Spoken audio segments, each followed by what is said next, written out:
Hey guys, and welcome to today's video. So today's video is going to be my review on the new Givenchy L'Interdit Rouge Ultime, which I'm just gonna say ultimate, and how it compares to L'Interdit Rouge the Eau de Parfum. And this is a flanker to a flanker. So I do have a review on the first 4 of this line, and I will have that link down below if you want a little bit more detail on the first 4 that came out. But since this is a flanker to a flanker, we're just gonna go over these 2. So let's go ahead and get into the review. Okay, first up we have the bottles. The original Rouge is in this beautiful kind of blue-red bottle, and I say blue-red because of the tones that are in here. And then the original Rouge Eau de Parfum is in this beautiful burgundy color. It's a little see-through, whereas this one is a little bit more opaque. You can still see through this if you put it up to the light, but when you put the bottles together, this one's a little bit more see-through than the new Ultimate. So the original Rouge is considered a floral, spicy, woody fragrance. This has top notes of bergamot essence, fresh ginger essence, middle notes of orange blossom absolute, sambac jasmine, and then tuberose absolute, and then base notes of patchouli essence and vetiver essence. Now, some additional notes that I found online are blood orange, pimento leaf, and sandalwood. And I can't say that any of those notes really stand out to me because this is kind of a spicy tuberose fragrance. It gives me kind of a Coca-Cola vibe. I smell cinnamon in here, which I don't know where that's coming from. This one is definitely zesty from the ginger. So I don't know if maybe the ginger and the blood orange, maybe that's what's giving me kind of a cinnamon Coke, like Coca-Cola kind of vibe. And then as this dries down and that kind of dissipates, I do get like the tuberose and the white florals that are in here.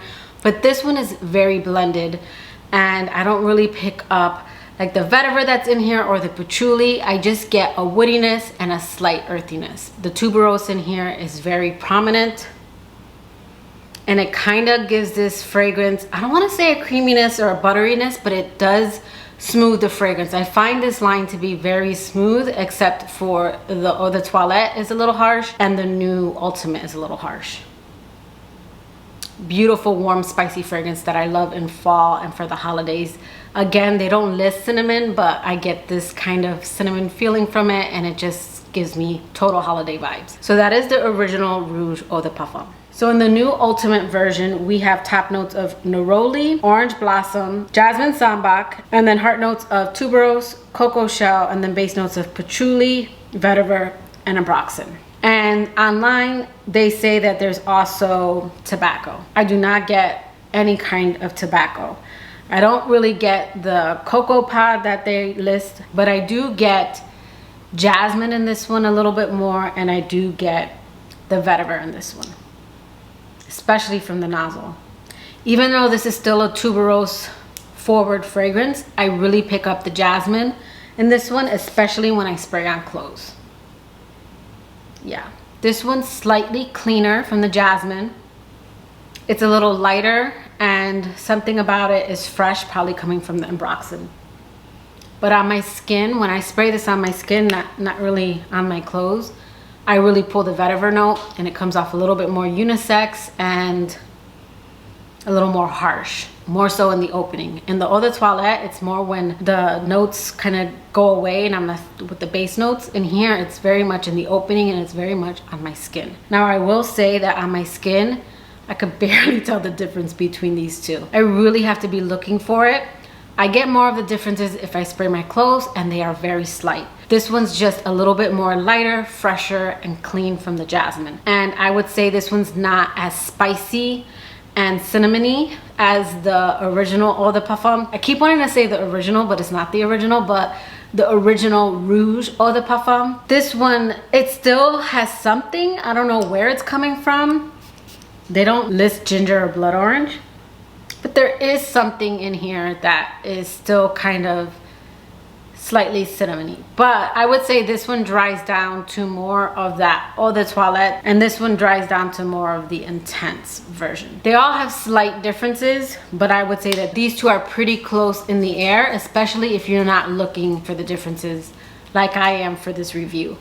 It's so close that Dennis, when we had gone to the dog park, I had told him I was testing out a new fragrance, and he's like, it smells like something you already have. So they smell, again, similar. I would just say this one has harsh edges to it, and I did enjoy it more so on my clothes. I do find this one to be lighter and a little bit more fresh.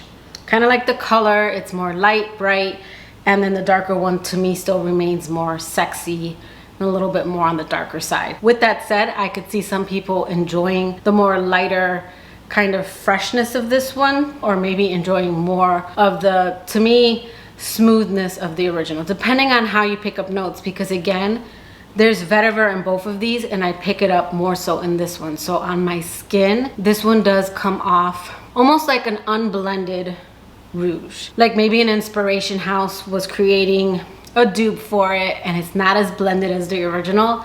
That's what this one was like on my skin. So I do find this one to be redundant. They're very, very close. I really have to be looking for the differences. And even though I can find it, I don't know if it's enough of a difference that I would have picked this up if I had tested it out in store first. I would say that Rouge projects for about the first 2 hours. This is a fragrance that's kind of loud and in your face, and then after that 2 hour mark, I would say it sits closer and you do leave a nice sillage with this one. This one also has really good longevity. It's one that when I go to bed testing it out, I will wake up with the scent of this the next day. The new Rouge Ultimate to me has moderate performance. I don't find this one to be as loud. I have to spray this one just a little bit more than the original.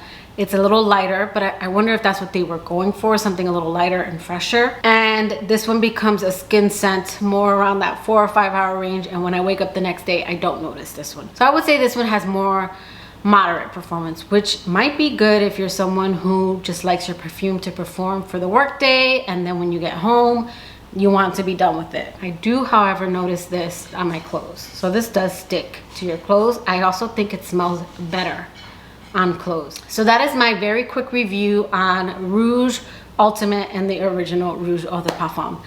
I find them to be very, very similar. Again, it's not something I think I needed. I think if you told me I had to pick one, it would definitely be Rouge Eau de Parfum, just because it is my fall version from the line. I do feel like each one has its place seasonal, so I could have skipped out on Ultimate, but I am gonna hang on to it because I do want to see if I pick it up in spring and summer. But let me know in the comments below, have you guys picked up this fragrance? What are your thoughts on it? But that will do it for today's video. I hope you liked it. If you did, please give it a thumbs up, and I will catch you guys in my next video. Bye guys.